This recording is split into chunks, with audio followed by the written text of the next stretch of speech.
Здравствуйте, дорогие друзья! Предлагаю сегодня поговорить про камины, в частности, про внутреннее устройство каминов. Ну и также выскажу свои мнения, то есть плюсы, минусы различных конструкций, то есть как я это понимаю. Если вы поставите свой лайк и оставите комментарии, я вам буду очень благодарен. Потому что и оставите свои вопросы, потому что на основе вопросов именно ваших сняты практически все наши видео, и такая форма нашего общения показала себя как наиболее продуктивная и интересная. Итак, я буду вам показывать книги различных авторов, конструкции, которые в них изображены, и буду комментировать, то есть рассказывать, какие плюсы и минусы у этих конструкций, то есть, что там хорошего, что, на мой взгляд, не очень хорошо.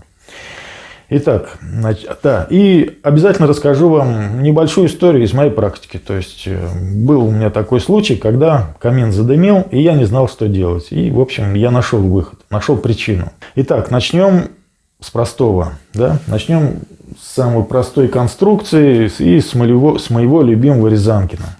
Итак, Рязанкин. «Секреты печного мастерства». Книга, к которой я очень часто обращаюсь. Раньше обращался, но теперь поскольку мы с вами общаемся, то я хочу показать тоже, с чего я, можно сказать, начинал. То есть камин, вот он, в общем, картинка его такая, достаточно условная. И устройство, то есть камин простой прямой, два разреза. Этот разрез сбоку, видите, никаких здесь зубов. Это другой разрез, понимаете, да, по фасаду. Никаких зубов, просто один большой дымосборник и дымоход. Плюс какой? Такой, что он очень простой, этот камин. То есть, практически это что? Такая кирпичная коробка. Да, в каких-то случаях он нормально работает. Но не во всех, я так скажу. То есть, он работает в основном за счет большого этого дымосборника. И прямой, так он называется, простой прямой камин. Габарит его, здесь видите, в частности, ширина 63 сантиметра, то есть 2,5 кирпича, это топка. Без футировки, безо всякой. Другой камин очень похож, только, видите, большой дымосборник, но уже появляется у нас что-то в виде какого-то зуба, да, то есть прямо. Такие конструкции в основном в русских печах, но это тоже, в общем-то, такая простейшая конструкция каминного зуба.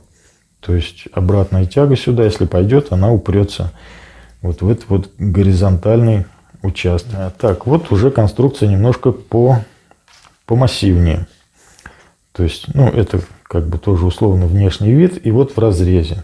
То есть тоже, видите, большой дымосборник шириной всего в кирпич. То есть 250, со швами там 260 где-то. Другой разрез по фасаду. Видите, то есть дымосборник здесь еще больше расширяется. Эта топка, дымосборник расширяется. И то же самое, да, такой поворотик небольшой. Также, конечно, этот камин будет работать намного эффективнее, нежели с прямым дымоходом. Очень простая конструкция, но я считаю эффективная. Порфирьев, печные работы. Книжка достаточно такая, не скажу, что редкая, но не часто встречается. Есть интересные, кстати сказать, конструкции печей. Такой камин. То есть и два разреза. Видите, это разрез сбоку, это разрез по фасадной части. Здесь, видите, заложили трубу или пруток металлический, чтобы можно было подвесить котелок там или ведро. То есть, конструкция очага такого средневекового, можно сказать. Но от Рязанкина практически не отличается. Видите, тоже такой можно назвать тоже зубом, да, то есть изгиб такой, который препятствует прохождению обратной тяги холодных воздушных масс сюда вниз. Такой же камин из этой же книги. Видите, это здесь совмещенный с печкой, но суть в чем? Разрез, видите, то есть тоже ответвление, и тут достаточно большой горизонтальный участок. Для камина, я сразу скажу, это не очень хорошо. И я таких вещей ни разу не клал, но есть предлагаемая конструкция. Не могу вас с ней не ознакомить. Вот такая вот книга, большая книга о печах и каминах. Ну, тут один из авторов Селиван, Рыженко. Да, два автора, Селиван и Рыженко. Предлагает вот такую конструкцию уличный очаг барбекю. Ну, как мы знаем, барбекю, он же мангал, да, у нас с камином практически очень схожие конструкции. Ну, здесь все просто, да, то есть мангал, так назовем, да, и прямой, то есть напрямую. Так, вот показывает такую конструкцию. Духовая печь мангал. То есть, видите, внизу мангал, да, и вместо зуба здесь такая вот арка. То есть, расположена она, ну, как в русской печке, да, типа вот устья. И здесь вот сейчас покажу боковой разрез. Вот это вот арка. То есть, зуба как такового нет, а это идет вот эта вот арка. Вот она, вот эта арка. Понятно, да? То есть вот здесь вот пространство, как у русской печки. То есть дымосборник, хайло туда внутрь идет. Между этой и этой аркой. Видите, то есть, ну, здесь можно сказать устройство прямо-таки камина сверху. То есть большой дымосборник. Здесь мангал. Переходим к более сложным вещам. Вот скандинавские наши друзья предлагают такую вот конструкцию камина. То есть это вот топка, она... Давай вот эту... Видите, это разрез сверху, то есть двухсторонняя. И отсюда топка, и отсюда топка. Это вот у нас как бы топка, да, куда уходит вот этот вот канал. То есть вот эта топка и уходит, может выходить вверх, понимаете, да? Это открытый камин. И автор предлагает нам еще отсюда и вот сюда вот пойти. Перекрываем задвижку. Да, перекрываем вот эту вот задвижку, и дым у нас теоретически должен пойти вот так вот вокруг топки. Представляете, я не уверен, что эта конструкция жизнеспособна вот так вот вокруг топки. Но если сложить такой камин напрямую, я думаю, все-таки он будет работать. Вот не могу вам не показать такую конструкцию, хотя я бы за нее не взялся, за эту конструкцию. Вот такая вот очень интересная книга. Тоже здесь достаточно. И автор, смотрите, опять же, Селиван и Рыженко, 2008 год. Предлагают они нам вот такую конструкцию. Так, ну, разрез сбоку. Сразу я показываю.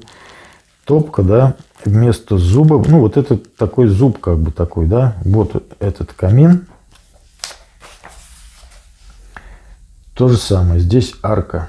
Тут не зуб, как у нас, да, общепринятый, то есть задняя стенка под наклоном, а просто перекрывается топка, прямая топка перекрывается аркой.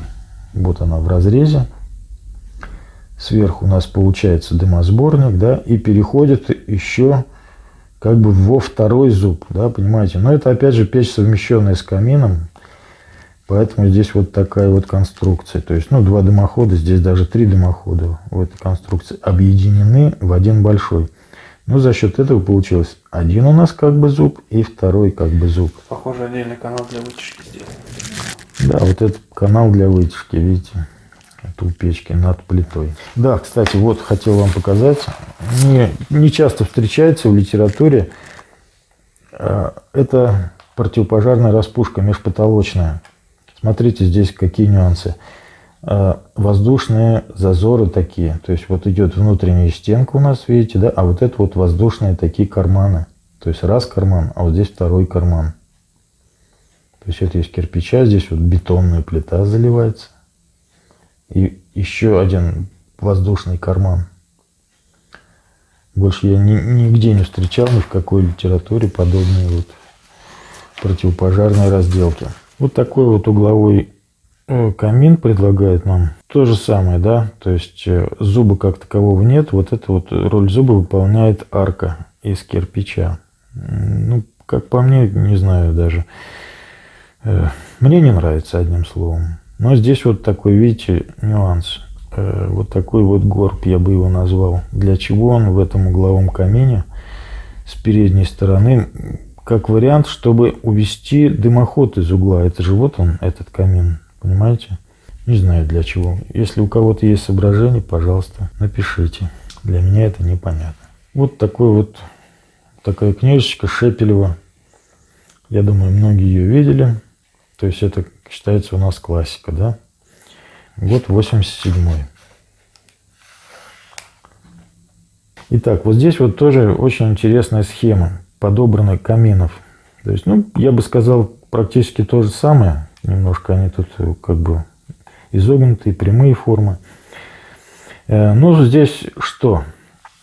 Вот здесь показана приточка. Я так понимаю, что это с улицы, да, то есть подается воздух у нас под колосниковую решетку. То есть это может быть как просто зольник, но также может быть как и приточная вентиляция в камин. Конечно, приток лучше бы, чтобы подавался он спереди, то есть именно вот когда воздух поступает с передней части, да, по фронту так назовем, именно это движение воздуха, приток, препятствует отчасти дымлению камина. Если воздух подается только снизу, то, я думаю, с тягой что-то может быть не так. Вот здесь вот тоже, да, показано, это зольник, видимо, камин с зольником, но почему-то воздух тоже сюда идет. Ну, наверное, тоже пойдет, да, тут же у нас такое интенсивное горение. Так, и вот мы подходим к очень интересному моменту. То есть вот у нас 3 схемы каминов. То есть вот это вот наш классический вариант, да, английский.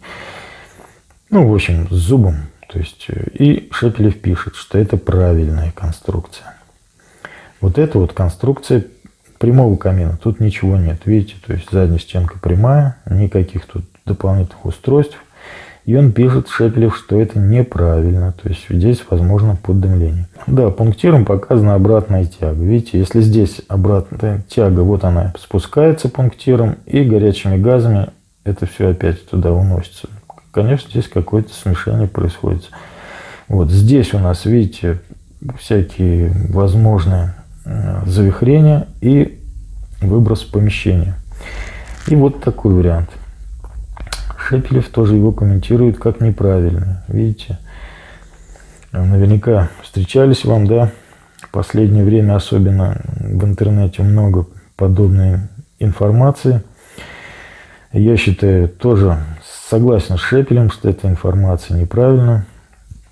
Мы про нее немножко поговорим подробнее. То есть такая конструкция, конечно, как и прямая, в определенных случаях будет работать, но такая конструкция все-таки, я считаю, предпочтительнее, потому что она будет работать почти во всех предлагаемых условиях. Конечно, есть такие вот моменты, когда и такой камин может поддымливать. Но вот в этих двух это происходит гораздо чаще.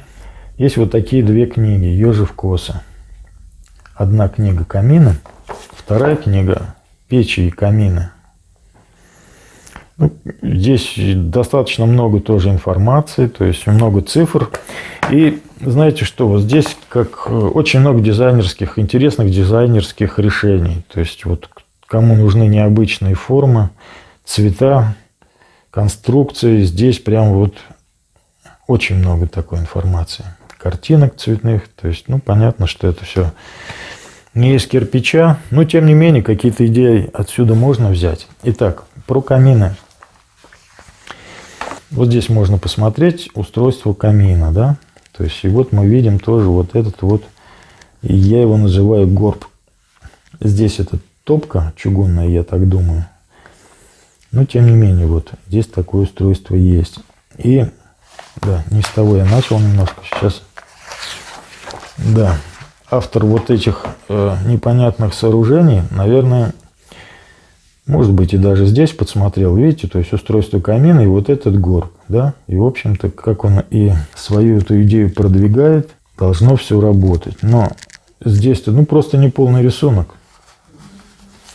Вот он, полный рисунок, то есть, видите, вот тот же самый горб, называемый кем-то двойным зубом, но, видите, продолжение есть, то есть, вот он, канал-то, видите, он уходит, то есть, ну, та же самая полка, можно сказать, только опускается до пола, здесь прочесная дверка, понимаете, да, отсюда уходит, то есть, вот оно пространство, которое у нас, ну, тоже в виде зуба, как бы, да, то есть, теплый воздух, и здесь вот, если обратная тяга, то она просто может опускаться сюда ниже.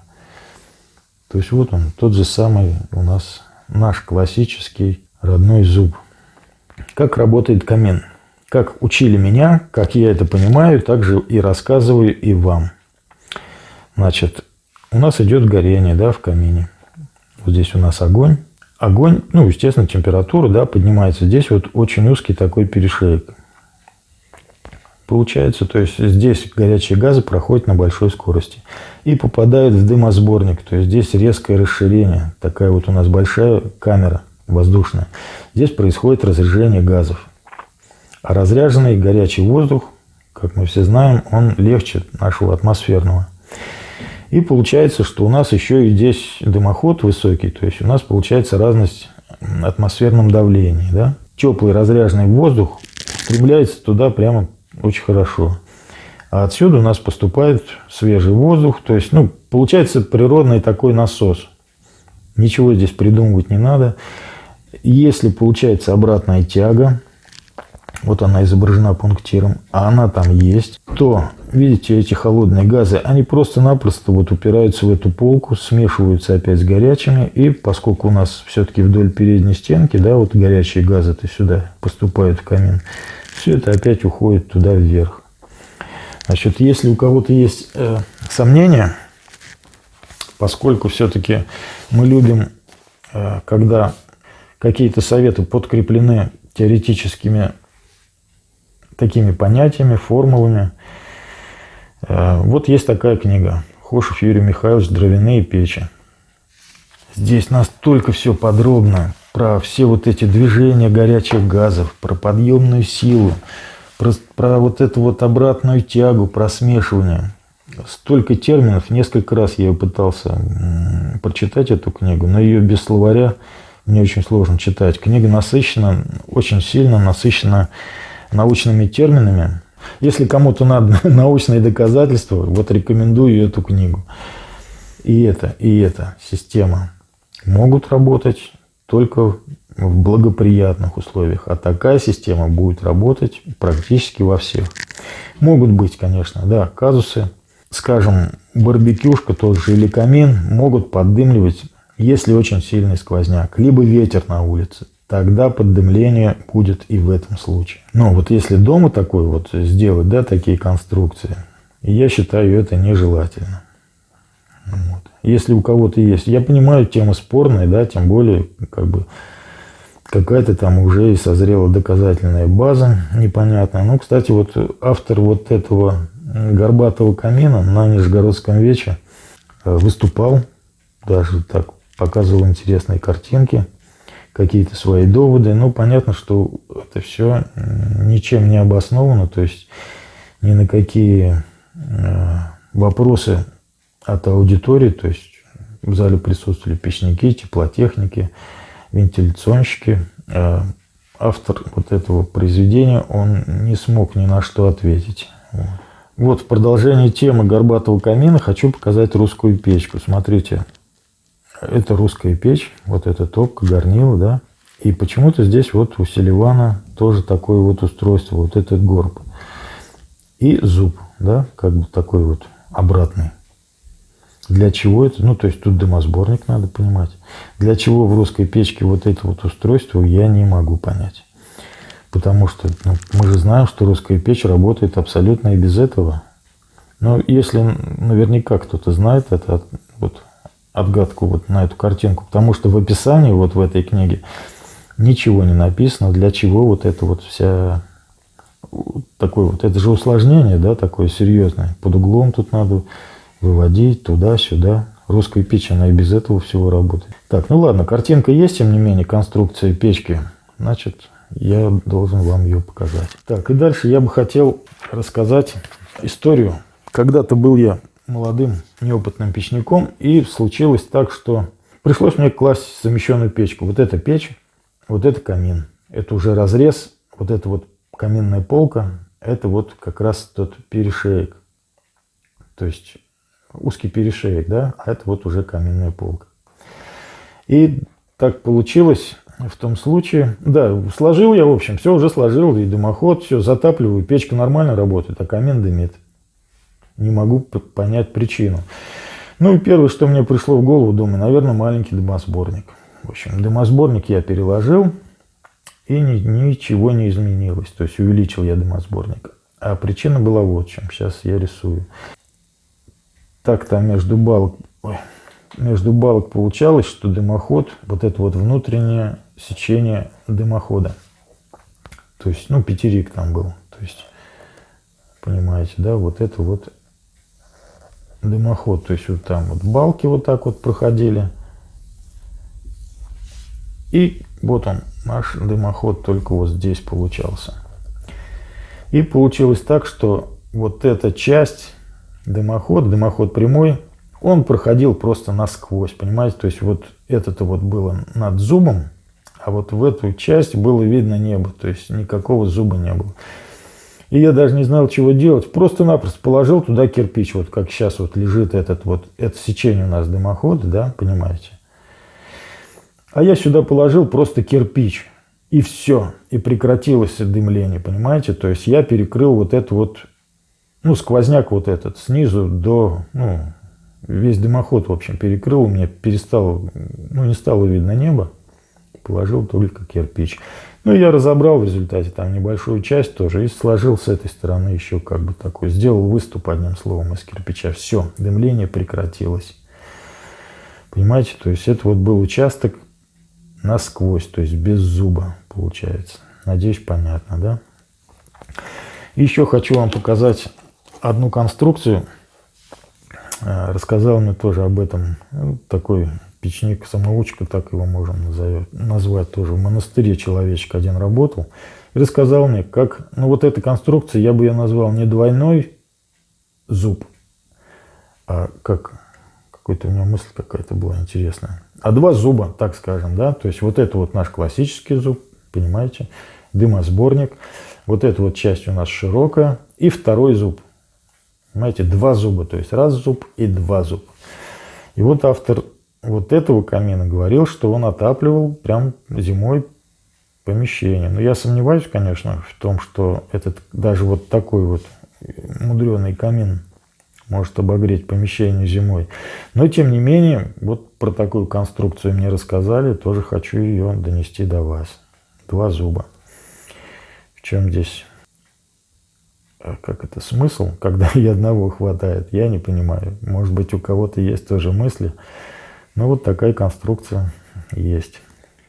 Это я к чему все веду? К тому, что вот эта часть, то есть сечение дымохода, должно перекрываться зубом. Вот я сейчас листочком перекрываю, да, видите, чтобы наш зуб перекрывал все сечение дымохода. Чтобы не было... Ну, скажем, вот так вот, да. Ну, то есть, чтобы не было вот этого просвета сквозного.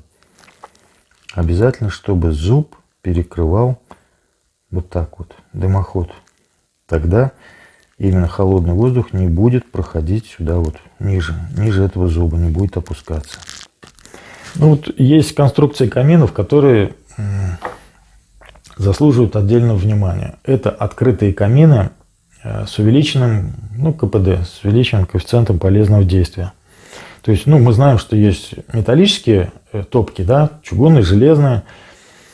Ну, это, можно сказать, та же печка-буржуйка, да. Открытый камин. А вот конструкция с увеличенным, открытого камина с увеличенным КПД, она немножко особенная. Так вот, у Селивана есть такая конструкция. Смотрите, это вот весь полностью камин, да. То есть классический наш зуб. И только вот здесь вот дымоход металлический. Видите, снимается воздухом. Вот заборные отверстия, да, сюда воздух заходит вокруг дымохода и вот сюда выходит. То есть в помещении идет тепло от железного вот этого металлического дымохода. Это конструкция у Селивана. Так, а вот такая конструкция. Вот такая книга Афанасьева. То есть, ну вот примерно то же самое, что и у Селивана, видите, то есть железная. То есть здесь все из кирпича, только железная труба. Вот эта вот конструкция немножко более такая, я считаю, продвинутая. То есть здесь и дымосборник железный, ну металлический, из нержавейки, я думаю, и дымоход из нержавейки. И забор воздуха происходит откуда-то снизу. Из помещения, конечно, это помещение гоняется по кругу воздуха. Кстати сказать, у нас есть такой камин, хочу его показать. Вот такой камин.